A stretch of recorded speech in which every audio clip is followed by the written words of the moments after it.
Happy Sunday night and welcome to the Park Adventurers Club. I'm your host, Rob Whiteside. Thank you guys. Man, thank you so much for being with us every Sunday night at 8:30. We appreciate you. If you haven't already, please subscribe to this channel. We got a lot of great stuff. We'll talk a little bit about that at the end. And also, give this video a thumbs up as it helps people to find us and you're going to like it. And why are you going to like it? Because look at, guys, look at this. Look who's here. It's boys' night. It's boys' night. What's going on? Starting with Hold on a second. Mr. Patrick Hackett. What's up, man? Rob, I am so excited to be here. How did you manage to get such an all-star panel together? I don't know, man. It's just it's fate's kiss here. It was my wish, so now it's my destiny, and I believe we're going to have a great show, and I wonder what Pete's going to say next because here he is, Mr. Pete Carney. What's up? I'm fired up to be back. I just got back from Walt Disney World. Haven't even had time to change, but man, I am pumped for these changes that are coming to the park. Yeah, have you been Tomorrow's got working? me fired up, baby. Tomorrow's got me fired up. Have you been working on like Big Thunder? Is that why you got that on? Is you trying to get that open or? I can't say too much, but I can say get ready for a bang. Whoa! I said too much. Wow, that's exciting. All right, well, thank you guys for being with us. Thank you guys for joining us too. We appreciate it. Chat along live with us. We are live tonight, and we would love to hear what you guys have to say. Super chat if you were so moved. We always appreciate the tips, but we run this thing like a meeting. And here's the agenda for tonight. We're going straight news tonight. We're going to go all in on news topics like the good old days. We're just going to fly through some of this stuff, talk about the stuff that's happened in Disney and Universal theme parks in the past week or so. Here's the agenda, but it opens up. The first thing we're talking about, Patrick Hackett, Bluey, it's officially happening. Bluey is inside of a Disney theme park for the first time in forever. Josh promised it many moons ago, and it's now official. It's happening. Disneyland, as of today, Bluey is inside of Disneyland, and it's Bluey's best day ever. That said, while it is Bluey's best day ever, it was not necessarily the best day ever for the crowds in that park, which didn't even occur to me that was going to be a thing. And boy, howdy, if you've been to Disneyland and you know where this is, and you know how far away this is from the entrance to that Fantasyland theater, it's scary how many people were there. And I saw a post on social media, Patrick, I'm going to throw this to you first, where somebody was like, why is it that Disney is constantly surprised when people like Bluey? Because, like, it's something that we as, like, Disney fans have told them forever we like Bluey. And then they were like, oh, you guys really do like Bluey. Oh, and you're going to come to the park and see it. That's going to be great. Are you excited about this? I know you are. I know you're a fan. What is going to happen at Rafiki's Planet Watch when this all goes down there? I mean, Animal Kingdom's not built for this kind of crowd. They can barely keep cookie dough sandwiches in stock. What are they going to do for Bluey? The lines are crazy. Big shout out to Jungle Cruiser. Jungle Cruiser, one of our pack members, gave us the line back to Main Street. Sold out of the asparagus at 10 a.m. The sippers were hard to come by. I just can't believe that they're never prepared for this. I never really thought of that, Rob. They're never prepared for the popularity of their own products that they have a crap ton of market research on, that they had to figure that, oh, hey, this is something people really want. And they're going to show up. Bluey is an incredibly popular show, rightfully so. And they should have been better prepared. I cannot believe those crowds, though. That is insanity. Yeah. Pete, I don't know your affiliation. Are you a big Bluey fan? Are you excited about it coming to Animal Kingdom? Do you want to get the asparagus? Like, what's your deal? No, yes, and I'm not sure. I don't know a lot about Bluey. I don't have children of my own, just nieces and nephews, but I do know that it's wildly popular. I mean, also you can just look up the stats. It is the #1 show in I think the preschool demographic or whatever that age group is. Like literally, like the #1. It's and then you don't expect at Disneyland for this. I mean, and also kudos to this. The show sounds amazing too. So like, it's worth you put something out there that's worth the wait with the most popular IP for an age group. That's like your key demographic for families. Yeah, you have to plan for this. I don't know, but I'm very excited for it to come to Animal Kingdom. The good news is thank God this happened at Disneyland first because now they have to plan for this, right? I mean, are they going to do? I mean, maybe like a virtual queue because they might have to. Where are you going to put all these people? Yeah. Well, and I heard that they kind of already modified it a little bit. I read something online where the guy said there was some dance shtick. He used the word shtick, and he goes, they got rid of that after the first show. I asked the people in our pack, like, what are you guys looking forward to seeing? You know, the merch or the food or the plastics or the show itself. And Lady Sienna, Lady Evie in our chat said, I'm going to let the families go see the show. Now, when you look at the pictures, it's like somebody posted that said it's mostly adults that are in here watching this show and and like not as many kids. And but I said that to my wife and she said, yeah, I would imagine so because kids can't really just choose where they go, but adults can. So obviously, and usually the adults outnumber the kids, depending on how that goes. So she wasn't surprised for that. My daughter is older, and she is very excited to go see Bluey and meet Bluey in person. So big day. You're right, Pete. I mean, what are they going to do? How are they going to handle it at Animal Kingdom? I mean, you got to take the train out, which means there's going to be a line in Harambe to get on the train. Rafiki's high-speed rail. No, that's not what's going to happen. But anyway, that's a big deal. But over at I don't know if you guys are familiar with a little park called Epic Universe. They are doing their own meet and greet. They've got Yoshi is now finally in their Super Nintendo world, and I don't know why Yoshi wouldn't be there all the time. But it's a limited engagement through April 13th to promote the movie Super Mario Galaxy. I was watching another blog where they were talking about it, and they said, man, Epic Universe has set up for this movie, and they put this land in just getting ready for this movie. Did they? Like, I mean, it just so happens that a Mario movie is coming out, but like, and so they were talking about, well, that must be the case because the place is basically sold out, and that is not wrong. If you go to the Epic website and look for tickets, look how many sold out dates there are through April 10th. Everything is basically gone unless you want to go this Wednesday. You are out of luck for getting into that park, but. I certainly think that the reason for the sellout is not necessarily because you can meet Yoshi, but Pete, this is the first spring break that this park has actually had. Don't you think that's probably more the reasoning behind that? I don't think Yoshi is selling out a park. I mean, is Yoshi causing a bit of a line and maybe some crowd issues in that particular land? Sure, but I don't think Yoshi sells out Epic Universe. It's spring break. The parks are crowded. Look around everywhere. Check out your favorite live streamers.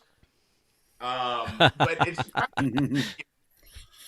that's all. Like that's it. However, I think Yoshi's super cool. He does have a big draw. He's super popular. Like people have been talking about this locally as well. So yeah, he's got some pull, but I don't think he's selling out the theme parks. Everywhere is full right now. Yeah. Well, Patrick. Can you imagine being prepared to have your movie premiere with characters and all sorts of stuff like that? It's pretty great. It's almost as if you're a competently running company. Oof. Well done to have Yoshi ready for the launch of Mario Galaxy. I hope there's more because it's apparently going to be a very popular movie. And the announcement that Donald Glover is voicing Yoshi, that very distinct Yoshi voice you remember from the games. I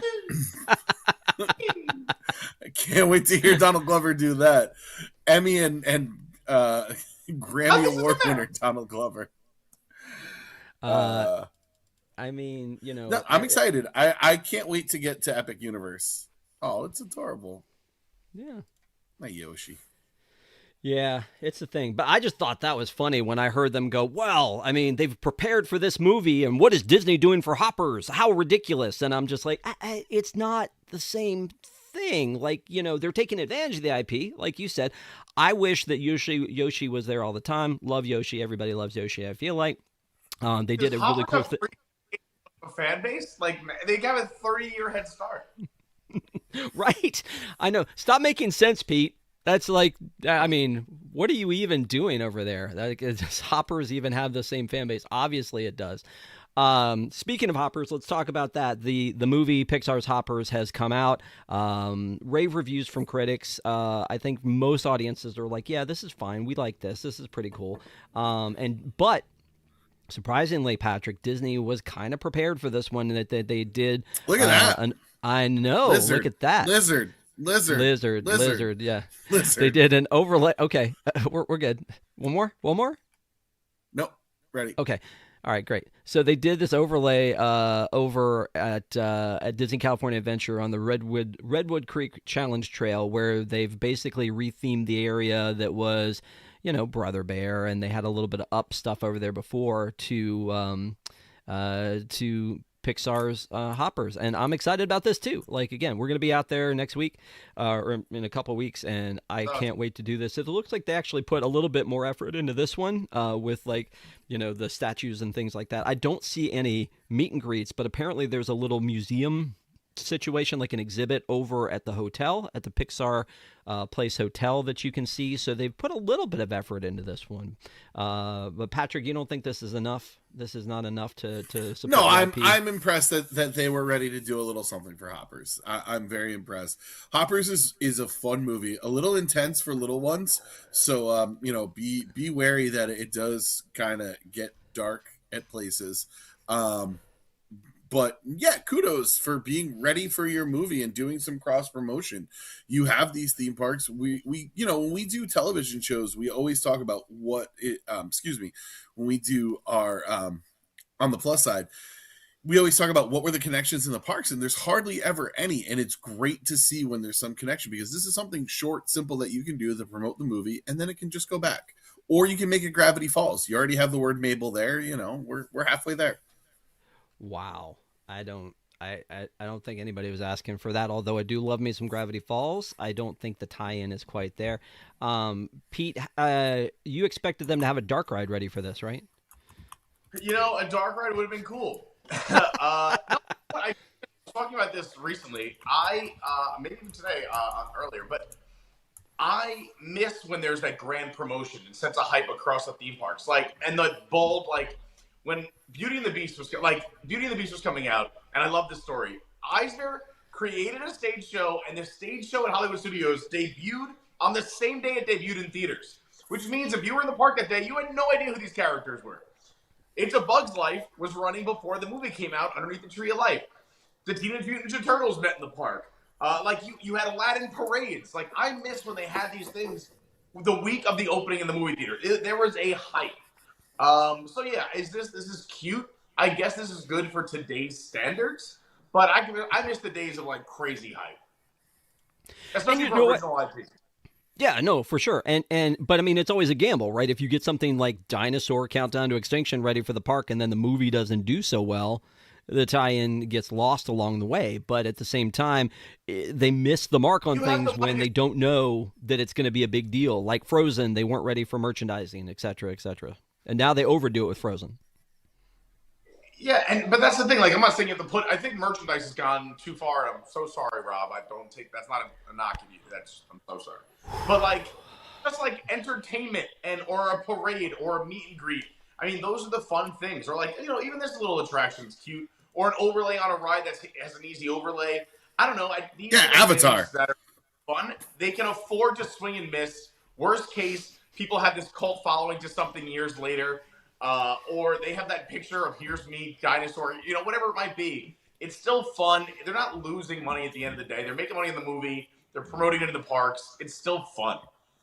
And sometimes they do. How hard is it to get a float? Give me a float. Yeah, Well, I was gonna say well, like the outfits, the meet and greets. That's something like when it's like Asha for Wish when that came out. They were pretty quick to the park for that. I loved when they used to do Avengers Campus right after they would run the new TV show. They Yep. would that character would appear at Avengers Campus the next day, and that was kind of awesome. We don't see as much of that now. if they had a Hoppers float and like a cavalcade during the day, twice a day at Magic Kingdom, and it just said coming in theaters May 26th or whatever, and they ran it for maybe the month before theaters and while it was out, that would be awesome. And like Patrick said, like, what does it cost for a float? But that's exciting. It's new. People are like, oh, remember when we were in the parks? And it's almost like a timestamp on your photos and your memories. Like, Yes. oh, yeah. Yes. Yeah. No, for sure. And then, 30 years later, you roll out that King George costume for the Forgotten Characters parade.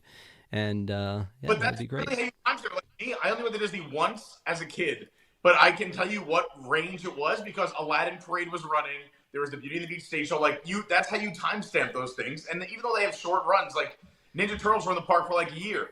Muppets had a little thing the year before that opened up. Muppet Vision 3D. Like those little like yearly like pump ups or just a few weeks, a few months, whatever. It's super cool. I miss that. Bring that back. No, I don't. Parks to make you want to keep coming back instead of once every 3 years. Yeah, I don't disagree. And as we move into this next topic, which is we just started the era of tomorrow. It's a great big beautiful tomorrow. It's happening. He was on the shareholders call. He had a pre-recorded thing that he played, and he talked about things that were happening. He talked about upcoming movies. He talked about their streaming service and what's available there, and TV and all that stuff. And he talked about experiences. And in the experiences, he said something, Pete, that was very similar to what you said. Is this is a place we have places where people can come and encounter their favorite characters, and that's really exactly what this is. You expect there to be that character in the park the next day. Go meet Mabel because we just saw the movie Hoppers or whatever. Like they should be doing more stuff like that. But I don't know your personal opinion on this, Pete. But how hyped are you on tomorrow? Are you all in? Are you excited? Are you waiting for this era? Look, I was saying I've always been a Tomorrow fan. I was kind of rooting for him all along. I was cautiously optimistic. I just didn't want kind of more of the same. I mean, I also was an Iger fan too. But I mean, like, there were certain things that Iger did, putting us in that huge hole debt-wise. But then I get it in some other areas, whatever. But let's just say I was excited like a 7.5 out of 10. After that 13-minute video Tomorrow put out, I'm at like a 9 out of 10. Tomorrow's got me fired up. I think he just sounds like a CEO, which I was a big concern for me, because he always like was cool like with the cast members and the guests. He's amazing around cast members and guests, but that doesn't mean you're going to make a great CEO. I like that he specifically acknowledges that the parks bring the most money. You got to keep feeding that business. That's what keeps the lights on. I love that he still like brags about, he got me fired up. I was like, yeah, what about, we haven't really had a pop in movies. We haven't really had a pop here. I got re-fired up for all the different divisions of the company. I think it was an awesome video. I love that this is his kind of his like welcome. Like here's me, here's what I'm thinking, and here's how I plan on running the business. I'm pumped. 9 out of 10 for tomorrow right now. And you know what? I hope he proves me wrong, and it's a 10 out of 10 one day. Mr. Hackett? I am a little more cautious on the cautiously optimistic side. Josh's handsomeness can only take him so far. He needs to deliver the goods. He can look good, but now he needs to deliver the goods. I think that if the refurb of Buzz Lightyear, which we're going to get to shortly, is any indication of how he's going to be with the parks, I think that gives us a lot of reasons to be hopeful. I think we need to see how Big Thunder turns out, but ultimately this is going to land on Villains Land. People are getting nervous. We're seeing the same few images over and over again. We know it's going to be Maleficent. We know that it's going to be a little bit darker, but what else are we getting in this land? Are the rumors that we've heard bouncing back and forth? Oh, it's got to be bigger. Oh no, that's always been big. This all rests on that. Is that land going to impress, or is that going to be, a sign of things to come? I feel like Pete was over there earlier working on it. The way he's all dressed up, so he probably knows a little bit more. But Let's just say it's gonna be magnificent. Okay, magnificent. I'm gonna read all kinds of things into that. We're gonna tear that apart, and we're gonna figure that out. Uh, So okay, Patrick, you've said you're saying the entire his entire legacy is going to be predicated on how Villains Land does. No. His legacy is going to be a whole lot more than that. He also has a creative co-op with him that's going to take some of the heat from what happens in film and TV. But I think for what we cover mostly, which is the parks, this all rests on Villains Land. His as a theme park guy, he needs to deliver on this. And what are we going to see in Disneyland? Because we're going to talk about the rumors about that in a minute. Yeah. So there's a lot. No, another yeah. rumor, I heard he's gonna APEC open Villains Land. That's what I heard. Just all right. So yes, so they should. Here's what you're teasing a little bit there, Patrick, is something that I put on our agenda, and it's kind of like a part B to the Josh D'Amaro conversation. Is Jim Schull, who is very vocal, former Imagineer, very vocal about what the parks are doing today, et cetera, says, expect an announcement that Avatar at DCA will be replaced by Zootopia, a quick and easy way for D'Amaro to make a statement. And Zootopia fits better at DCA. The land attracts 1 in 4 guests to Shanghai Disney. And so this is not an official thing. And he said, I expect it, but I don't know. And it makes a lot of sense, really, if you think about it, is that they've paused taking down that monstrous attraction on the Hollywood backlot. The rumor was there was going to be an Avatar thing. And over time, Bob Iger was very wishy-washy about what it was. Sometimes it was Avatar Land. Sometimes it's Avatar Attraction, and sometimes it's Avatar Experience. It doesn't seem like it fits in that back area of the park. The monorail goes through that section, so you'd have to figure out some way to deal with that. And then on top of that, you hate the movie Avatar. So I don't know why they would want to put more Avatar into the parks. But Zootopia, man, Zootopia is on fire. They did Zootopia 1, and everybody loves Zootopia. And then Zootopia 2 came out, and according to Uncle Josh, said he was the biggest movie of animated movie of all time, 1.9 billion. So it stands to reason that if you've got this model, it already exists. It's already there in Shanghai. And Jim went on to say here that you could take the movie that you've already made for the Tree of Life and add that, and now you have 2 attractions. You have the Zootopia attraction that already exists in Shanghai, and then you could add this to it. I don't know. Patrick, it seems like it makes too much sense, but do you think he would do that? Because he seems to want to please the fans. Yeah, let's just do that. This Avatar attraction is great, but having different things in different parks is important. I want reasons to go to Disneyland. I don't want the same experience when I go to Disneyland. I would like a different experience. I want different things. Sure, I guess we can throw the Zootopia attraction over there, but let's get the one from Shanghai because I'm not going there ever, and I would like to experience that. And we are all in this together, Rob. So it's important that we get that message across. This together, yes. We're better together. No one knows that better than Pete. Pete, do you agree with that? I know I'm looking in the chat, and Ronald's like, we've got Avatar at Disney Disney Animal Kingdom. California Adventure, better together. But it's fine. You can have it first. Yeah, this makes way more sense. When I read this on Jim Schull's thing, I was like, yeah. And I don't think anyone would really be that mad. I mean, you'd have maybe a tiny percentage of the crowd, but it just makes more sense in the park. It's got a bigger audience. Like you said, it's white hot right now. Tomorrow gets to, kind of flex his muscle a little bit, but also by upsetting almost nobody. Like, the Avatar fans have a giant land in Animal Kingdom. The one they were going to put at DCA was going to be nowhere as good.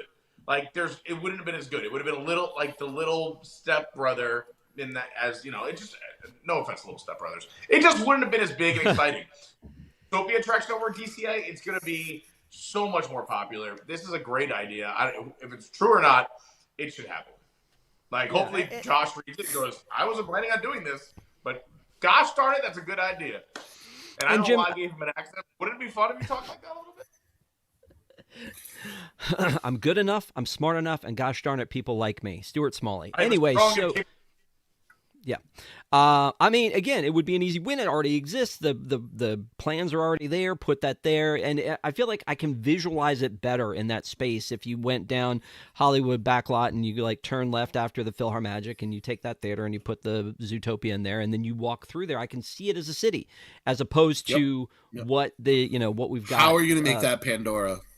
How? Yeah. There's And not enough immersive? room to I make don't the know. transition. Yeah. It's also going to be so much more. Oh my gosh, yeah, and I'm allowed to say Tokyo once per call or once per pack meeting. So when I was in Tokyo, almost everybody was wearing like coupled up, 2 girls, 2 guys, whatever, Nick and Judy, all of them were like they were walking around with these big Nick and Judy hats. It was crazy. It was almost like we missed the part where you were required to wear these into the park because it's a very popular IP worldwide.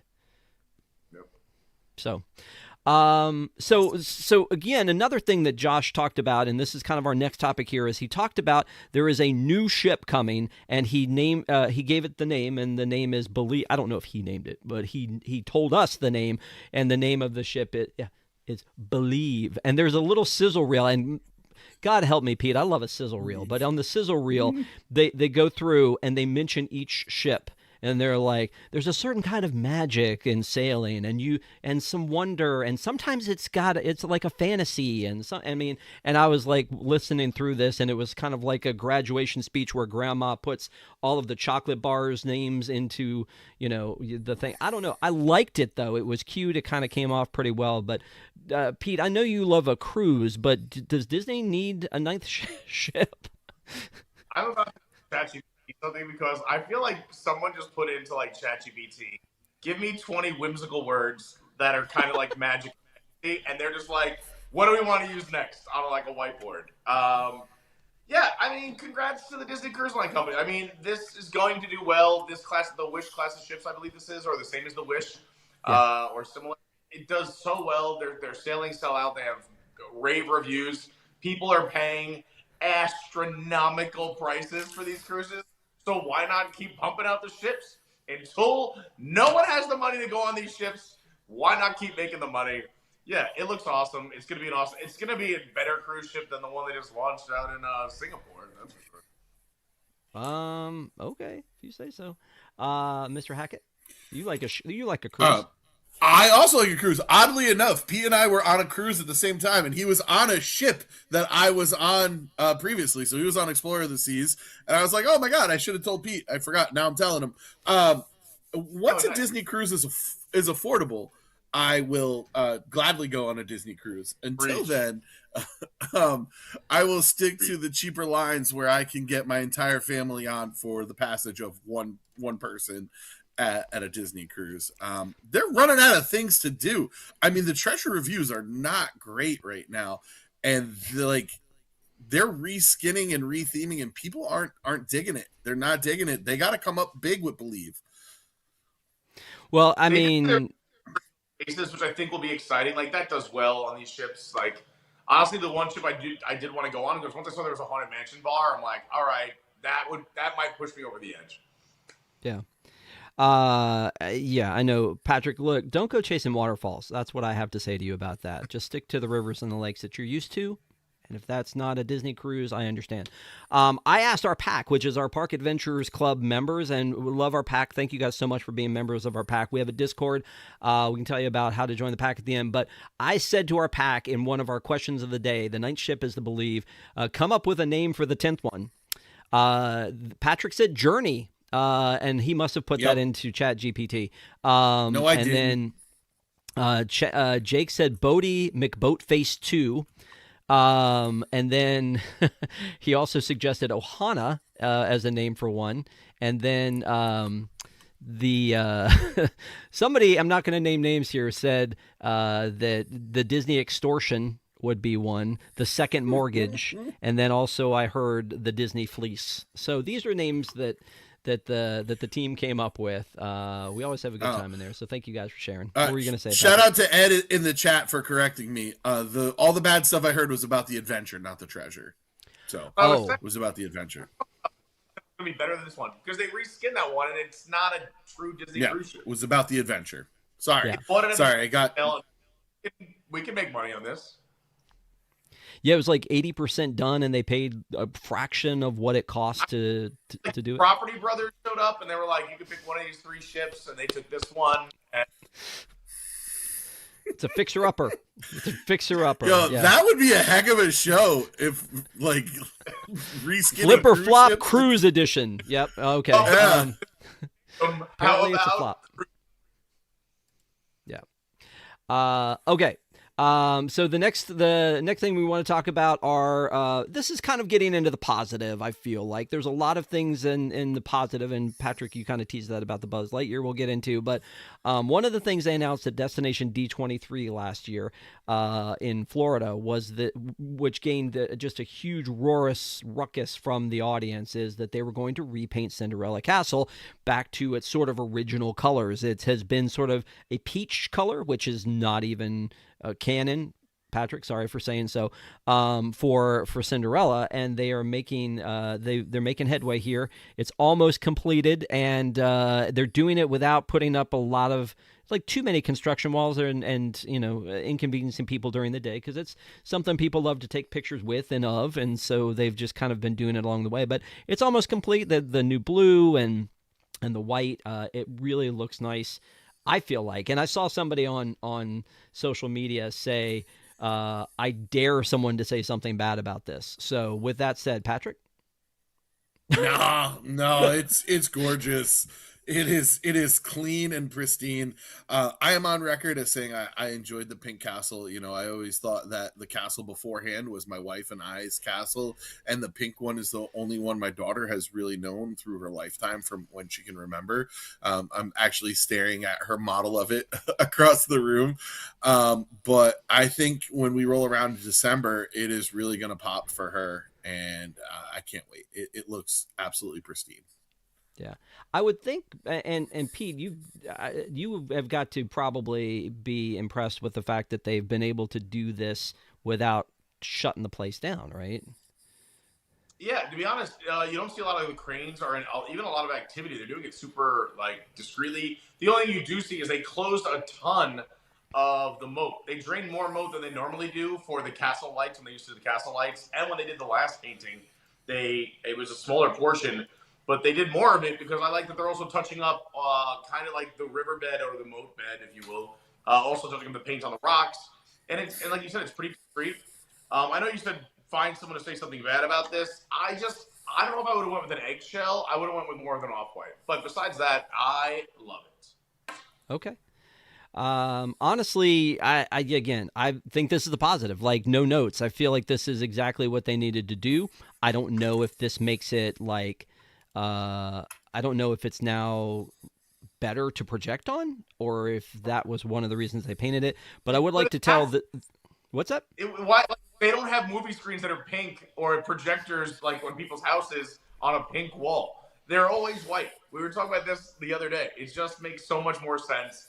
I bet you the projection people are like, "Hallelujah! We've been putting this in the suggestion box every day for years. Finally." They probably funded it. They were like, take that out of our budget, please. Now, the next thing people will be begging for are the dream lights to return. Not with these projections. Projection the dream lights, and we'll believe it. We wouldn't even know the difference. It's going to be crisp. No, we know the difference. Bring back the dream lights. They are cool, but it's also just so bad. I don't know. It's such a production, don't you feel like? But whatever. Yeah.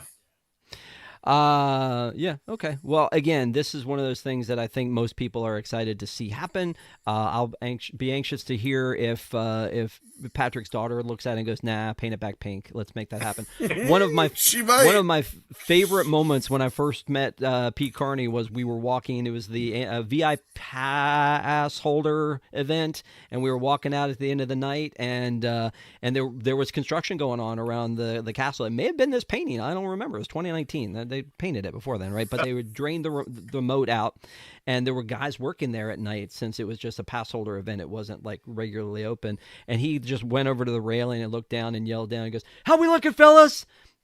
I don't know. It just struck me as funny, like, like, what are we up to? It reminded me now. Yeah, I know, but it reminds me now of that, like, that insurance commercial where the two guys are standing there and the guy comes up and says, "What are you doing?" And he goes, "Oh, they're putting in new lines." He goes, "No, I know what they're doing. What are you doing? Don't become your parents." Anyway, it's a lot of fun. We tell stories. I know more than you. Basically, yeah.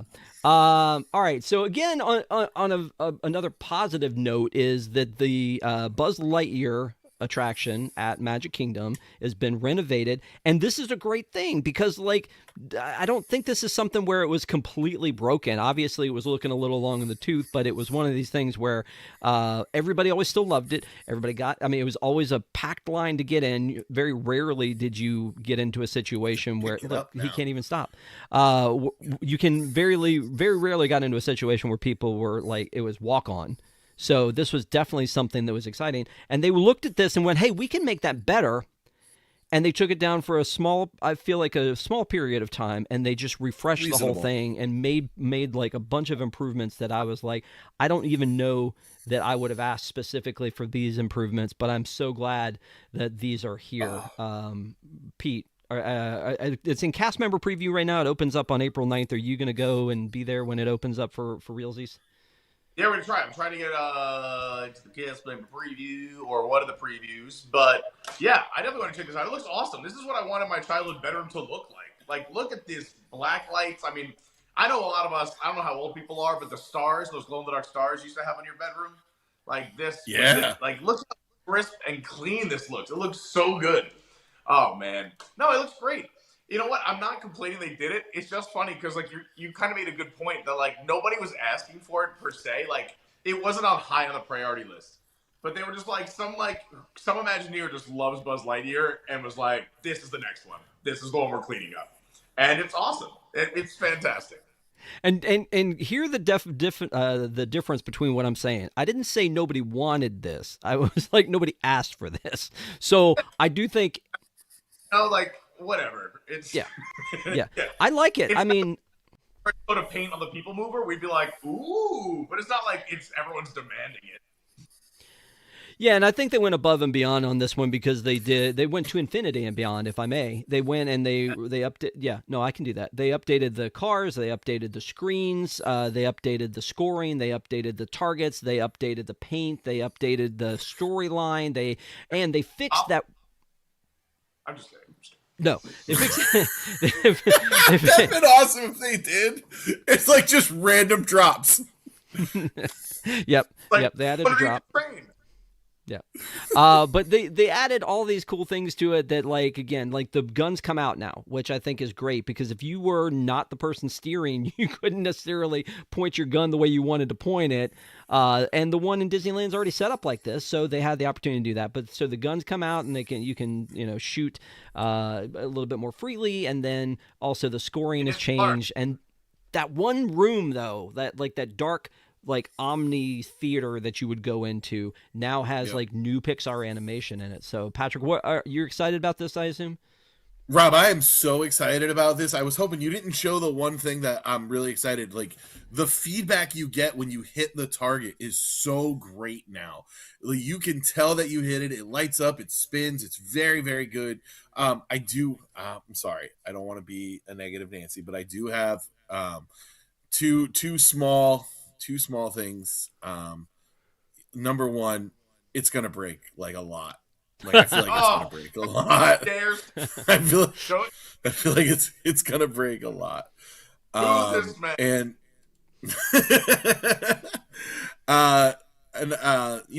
it's looks like it's gonna be great fun, and hopefully people enjoy it and treat it kindly. I wish they did the other negative, the thing from Men in Black Alien Attack, that I could shoot the other car and make them spin around. That's the only other thing I could have asked for.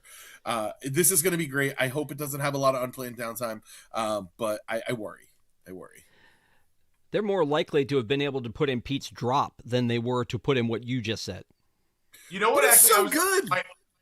Here's my other thing that I brought up recently. I kind of wish they hid Easter eggs, not like where you score like 500,000, but like where your scores swap, or like you just like drop half your like having like something you could do to kind of like mess with the person in your car, like their gun shuts off for 10 seconds. Those little things would be kind of fun. Yeah, and why can't they change as they go along though? Why couldn't they update to those type of things? And like, I don't know. That would be funny if there were big changes that happened, not just scoring. Line for Bluey, they've been taken off the project. They have real problems to solve. That is true. More Bluey. That's what I say. And I'm not even kidding when I say that. All right. The next thing to talk about is that overseas, over at Disneyland Paris, they're opening up. They've sunset Disney Studios, and they've opened up Disney Adventure World. Patrick's favorite name of a park that has ever been. Although it sounds like the most like every state has like an adventure world. Like it's like on a side of the road attraction, which is not a bad thing. I love those attractions, but not Disney. Not when you're the worldwide leader in themed entertainment. What are you doing with Adventure World? I'm with Patrick. I'm with everybody on this. Who likes this? Who likes this? It sounds like leave the adventure to be done. That's all. Sounds like Great Adventure up in New Jersey, doesn't it? That's what it sounds like. Yeah. That's my favorite Great Adventure, Dirty Jers. All right. So anyway, that opens up next Sunday, March 29th. There are already people inside taking a look, kicking the tires on this one. And it also includes the World of Frozen. And we've seen the Olaf animatronic, like there's a Frozen show and the Olaf animatronics on a boat waddling around and not getting knocked over. I mean, it's like there's a lot of cool things about it. I hate that it's the same Frozen ride as the one we have that was the Maelstrom. So basically what they could do is they can unfrozen that ride and make it the Maelstrom someday if they want to. Yeah, like give it the reverse.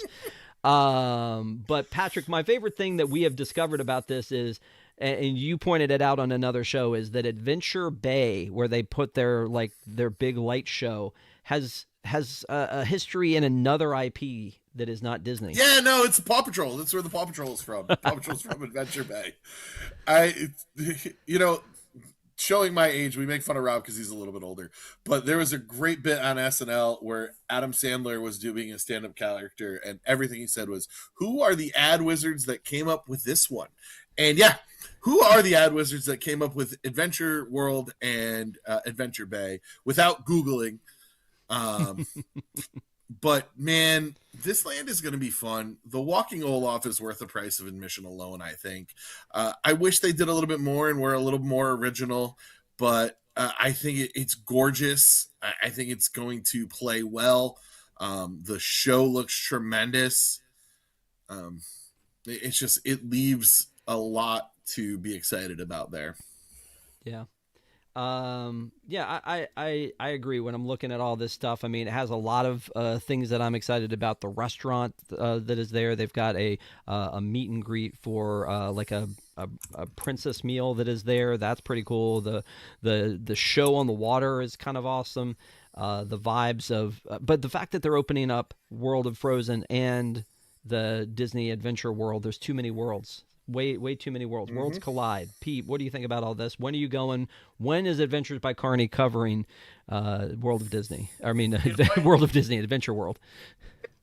You know what? And people did tell me to wait. I'm also waiting for a few more attractions in this land. But yeah, I'm happy it's coming together. Of course, we all want more original rides. We don't really like the copycats. It makes sense for Disney. It makes sense for people in Europe who can't make it out here, or in other parts of the world. But yeah, are they going to have to deal with 5 years at least of flat-faced 2D animation on their faces? They got to deal. They should have to go through what we went through. Is all I'm saying. And yeah, I know I'm going to go back and use my time for the Adventure World. Just hurts. I grew up in an adventure land on Long Island, and that's what I think of now. So I'm going to think of me getting chased by bullies in Paris. It's going to be rough. That does happen a lot in Paris, especially if your French is bad. So, it could be a new experience that's an old experience. I'm just going to throw cigarettes in the air as I run to try to distract them like an oil slick. Oh, man. That was my experience in the Disney Village. I watched a World Cup match in the Disney Village there. Village? No, but there were people chain smoking right outside the restaurant. I thought it was a stereotype. I'm like, no, this is a real thing that's happening. If you look at this map, though, and you can see up by the World of Frozen at the very end on the left and right, there's some areas for expansion. I think originally they had planned to do like a Galaxy's Edge thing, and that didn't work out for them. And then they planned to do something else. And now what it's going to be is going to be a Lion King land. So I'm excited about the Lion King land coming to this area. That's going to be very cool. With the water ride that was probably a rehash of whatever Moana water ride they were planning for for Animal Kingdom. I mean, I'm sure they didn't start from scratch. They did not start from a blank sheet of paper. I feel confident in that one. But anyway, either way, it's going to be neat to see that represented in a whole land, and maybe then that will be something that we'll see come over here. That'll take me to any theme park. Lion King, you big fan? Is that your IP?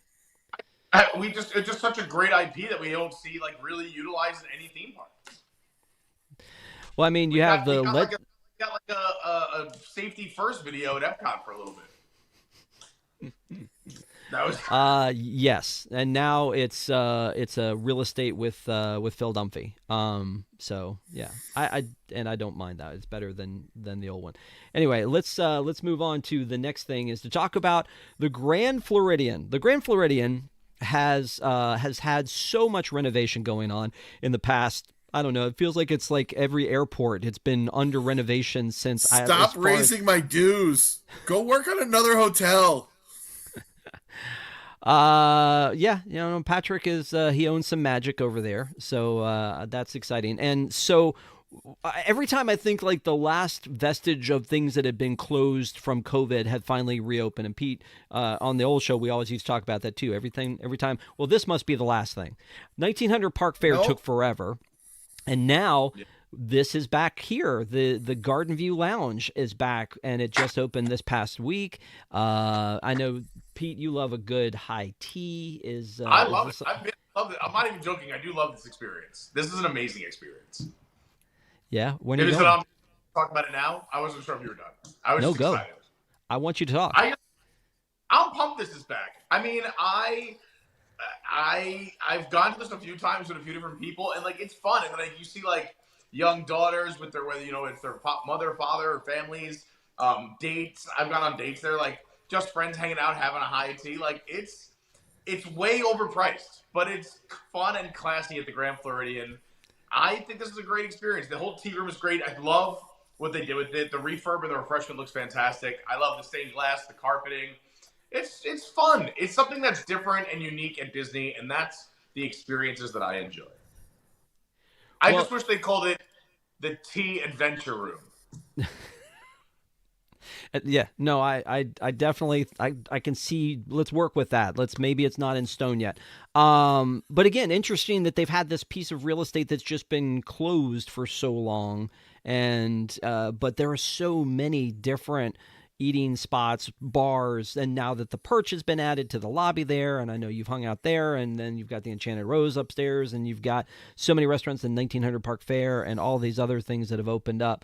The funny thing to me about this is that now that you have that tea over at the Cake Bake Shop on the boardwalk, I feel like this one's probably a bargain now. I don't know the price difference between the two, but I feel like this one is probably way overpriced and ridiculous. Yeah. So the two pieces of news attached to this were that number one, that we had the dollars plus tax and gratuity. Sorry, how much? 80 plus tax and gratuity. For what? It's 100 ahead, and then it's 50 plus tax and gratuity for kids. So basically, like your kids are 75, adults are 120. Like that's $200 for a kid and an adult. Is that at the Grand Floridian or is that at Cake Bake? Grand Flow. This is the reopening 2026 Garden View Lounge. Yeah, then it's definitely a problem. It's a lot of tea. That is a lot of tea. Holy smokes, that's a lot. It's a lot of tea. Patrick, you taking your daughter there when you go? Yeah, probably. Mm-hmm. Okay. I might sit out as much as I want the experience. I might sit out just for the cost, Although if they're there, I'm probably running up a bar tab somewhere equally as high. So I might as well go for tea. So you send your wife and daughter in to do the tea, and you sit out at the perch with the boys and have a drink, and then just wave every now and then. Yeah, that'll be nice. Yeah. I would recommend the bar at Citrico's over the perch. If you want, I was gonna say that. Okay. Well, that's fine. I thought you were a fan, man. I am. I just feel bad. This is way more than I paid. I went many years ago because obviously this has been closed since I believe Roy O. Disney was running the place. So prices have gone up. This is crazy. But if you think about it, like even the sandwiches, and you can look, they're tiny portions. So you're getting like maybe 2 pieces of bread, a couple pieces of cheese that were made to look pretty, and 8 loose teas. That's nuts for $200. That is crazy. Crazy. 8 loose teas. I'm like, oh my God, you want caviar? It's $150 additional. The cocktails are $20 and $19 before tax and tip. Like this is BANANAS, these prices. Disney so you're saying you may not be the target audience for this, is what you're telling me. Oh my God, and it's the same price at Cake Bake Shop. Same price. Well, that's why I said about Cake Bake, is when that came out with them doing that tea, we knew that was expensive and we knew that was crazy, but there was nothing really to compare it to anymore because, like we said, the Garden View's been closed since before COVID. Now that that's back open, that's kind of crazy pants. Let's talk about this should be a character diner at that price. Like at this price, the Mad Alice can come out in front of you. Like it should be an Alice or Mary Poppins. Yeah, all the print. I mean, at this point, Josh Tomorrow should serve you the tea. This is bonkers. This is crazy. That's actually the new role of the CEO is serving tea. You got to do a shift at every position. Undercover boss. I can't wait. Anyway, that's who's going to be serving tea. Josh Gad. It's his next. It's the only thing he hasn't done yet. Officer, CEO. Yep. We've lost control. The other part about this one is that the Grand Floridian Cafe, which is the first restaurant I ever ate at this one, and like Patrick said, I'm super old, so I went when it was like brand new. And the Grand Floridian Cafe, my dad loved this place. It was one of those things that he would like. It felt like opulence to him, and so it was one of the few places we would ever leave the theme park to go eat. And we would go for lunch sometimes when we would go there, and it was great. And we would go for a while. And more recently, I haven't really gone back except for like to get breakfast, because they do have a nice brunch over there. And when I say nice brunch, it's okay. But the place, and Shannon talked about this when she's doing another Happiest Stays specifically about the Grand Floridian, but she had talked about the fact that she said, this looks like your grandmother's house now. Like, it doesn't look like opulence. It looks like, your grandmother's house. The furniture should be covered with plastic, et cetera, et cetera. So they are going to have a renovation of this from mid-July through October 2026. And my dues. Yeah, man, they're gonna have to double your dues. Sorry, they're barely scraping by with the cost of that tea. They're doing it basically at cost. So then over here, they're making so much profit. It's crazy. I'm thinking about I have loose tea, right? I'm looking at it in my apartment. I could do that entire thing for $9 a person. I love that he keeps saying loose tea. It makes it sound that much cheesier. No, loose tea is the good tea. Loose tea is the good tea. Okay. Yeah, anyway, so the brunch at the Grand Floridian Cafe is moving to Citrico's, which, as you mentioned earlier, Pete, the lounge is nice there. Good place. Yeah, and so they're moving from 7:30 a.m. to 2 p.m. they will have the Grand Floridian Cafe brunch will be at Citrico's, where they have you can get steak and eggs with a cheesy hash brown casserole for $27. Mickey-shaped malted waffle with bacon or sausage for $16. Breakfast is always cheaper than the rest of the meals. So anyway, it's basically they're moving it upstairs is what's happening with that. So they're renovating that. Patrick, any fond memories as far as like, this is your place? Do you ever go? I've never been to the Grand Floridian Cafe. How dare you? I've been to Victoria and Albert's because I'm bougie like that. But Hey. I haven't been to the G Flow Cafe. So I didn't like the pictures that you just showed me, so I'm hoping that it looks different the next time I roll around there. I was like, oh, that does look like an old grandma's living room set. Man, I didn't like it. So let's get it looking much better. Big shout out to Care Bear, who's like, it's going to be the vintage charm will be lost to modern design, garbage aesthetics. And that is happening everywhere. We are losing the decidedly Disney factor. I'm hopeful that Lakeshore Lodge has some personality. I'm very hopeful. I've already started calling it my favorite resort. Okay. All right. Pete, have you been to Grand Floridian Cafe? Any thoughts on this moving for a little bit? I don't want to make it sound like there's an echo in here, but I have not been to Grand Floridian Cafe, but I have been Victoria and Albert's. so much bragging. Yeah, that picture looks like if you've seen like any of these other YouTube people that go into like abandoned malls. This looks like an abandoned mall. That's what it looks like. At this point, anything would be an improvement. I feel like this is the setting of like where like 4 teenagers walk in and there's dust. And then, like, something happens. Yeah. I'm really pumped for this brunch at Citrico's. I think Citrico's is, like, a hidden little gem. I think the food's fantastic that comes out of that kitchen. So, to be honest, I think the food might even be better. This sounds great for a nice little brunch spot. It's probably going to be a bajillion dollars, but it sounds fantastic. Yeah. And you know what? To Care Bear's point, I pulled up the concept art for the new look. No. You're joking, right? Because that's IKEA. That's IKEA. You're like, that's what my dining room looks like. The crazy part is I almost believe that's how crazy that is that I almost believe it. Sorry for messing with your head. That is not what is on the menu. I hope they keep it in theme again. And my favorite thing I used to have there at the Grand Floridian Cafe is they had a peanut butter goober pie. It was about this tall. It was the best dessert on property. It went away, and it's not even in any of the books like about it. About that being a thing. So let's move on to our what's up around the. What? You said it's not in any books. No one speaks about it. We have to pass it down here. This is why we gather. Anyway, go on. I'm sorry. Yes, that's why we have meetings. No, we're all good.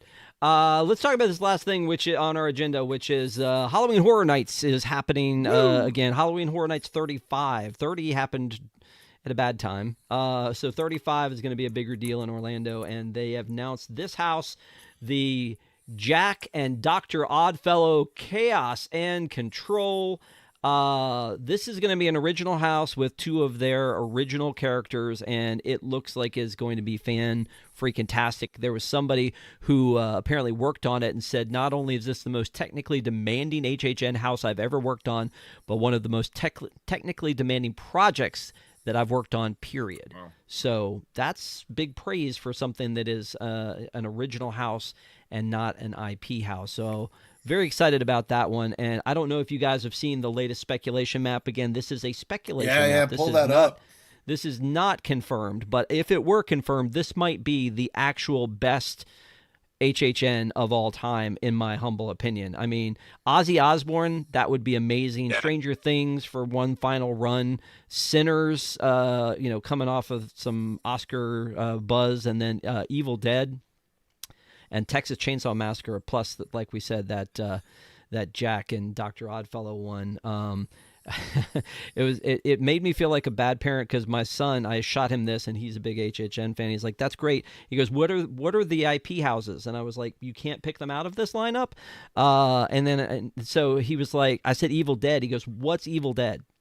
And I said, "I failed you as a father. I'm sorry. That's." Okay. Does he even does he eat popcorn? Who is this kid?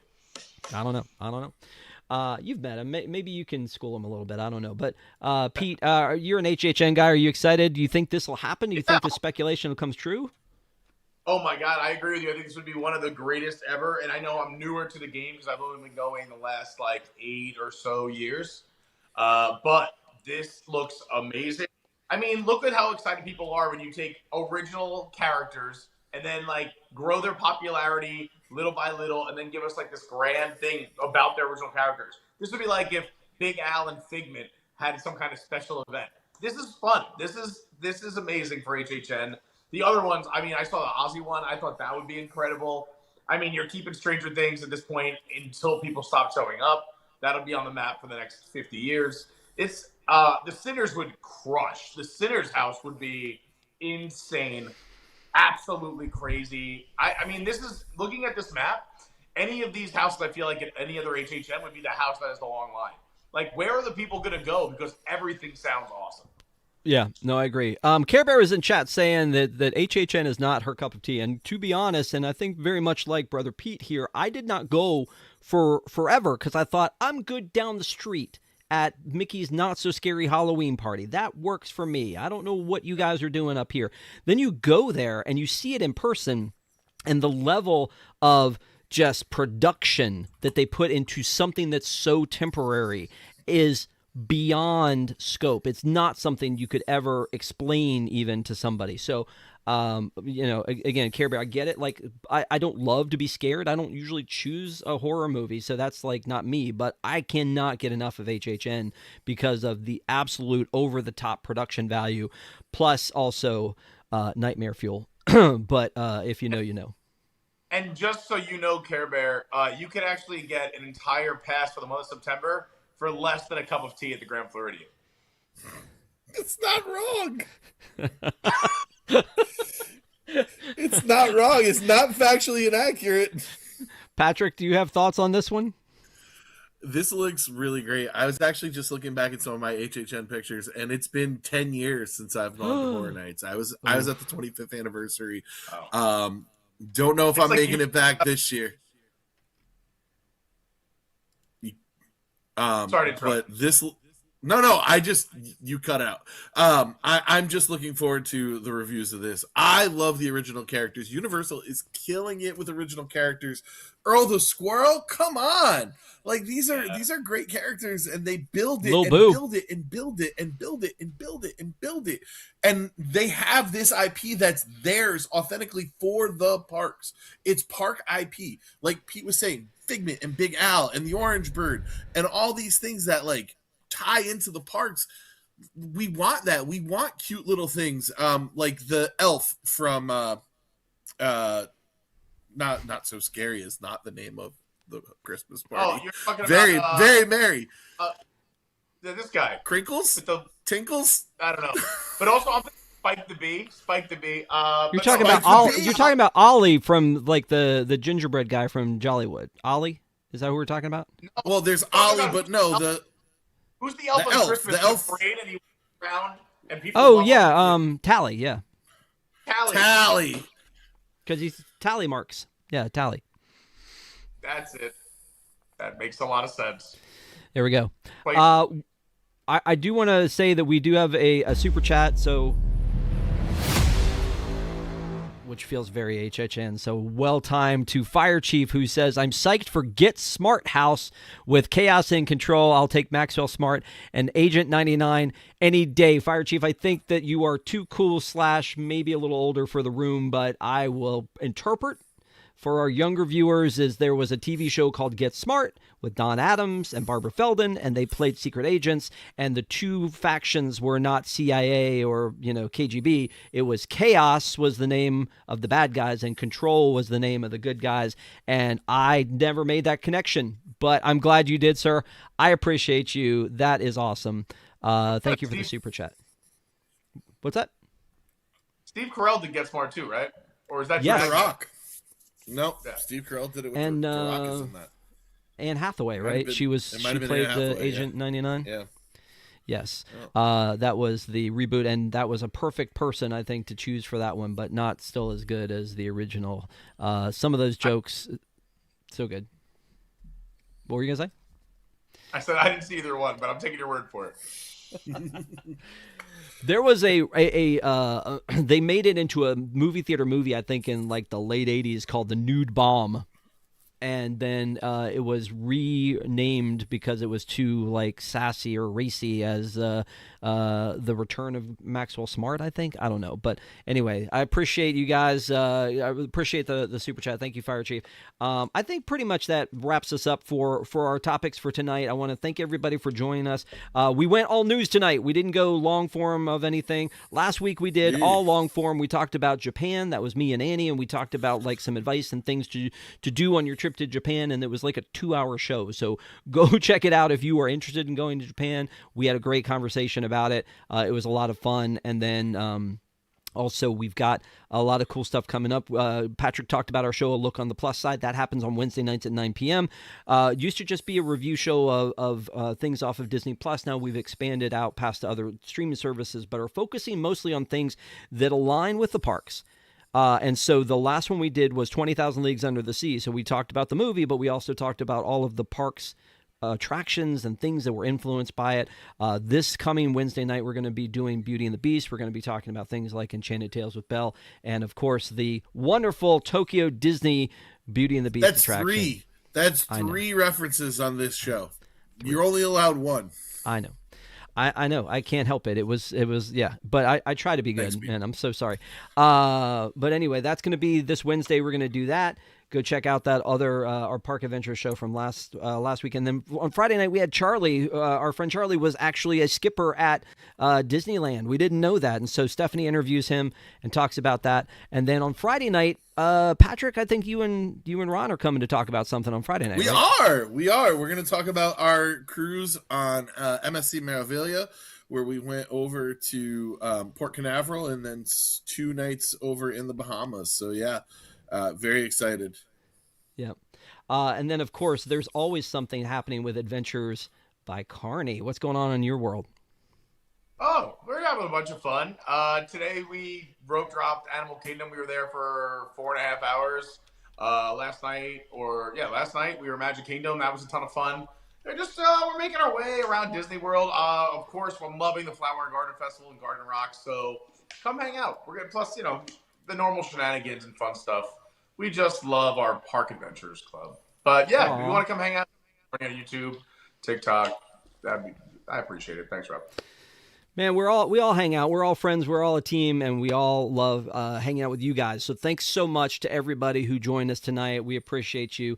And if you haven't already, you can skip over to Patreon and see our how to join our pack, which is our Park Adventures Club. We have a Discord that we have specially for our pack members. We send out some stuff at different levels, but a big shout out to our Zebra Mezzanine and Treasure Room supporters. We appreciate you guys helping us to do what it is we do. Everything that you guys give helps us, and it goes back into helping us make these shows with cameras and microphones and computers and all of these things that we need to help to do this show and make it happen. So thank you guys all for your support, and also for your support in watching and sharing and liking and subscribing. So thank you for that. I hope you guys have an amazing week. We hope to see you guys for Wednesday night. For our Look on the Plus Side, or Friday night for the cruise roundup with Ron and with Patrick. And if not, let's see this time next Sunday night at 8:30 for another Park Adventures Club. And remember, until next time, folks, adventure is out there. Thank you, Patrick. Thank you, Pete. Have a great week, everybody. Thanks, Rob. Bye.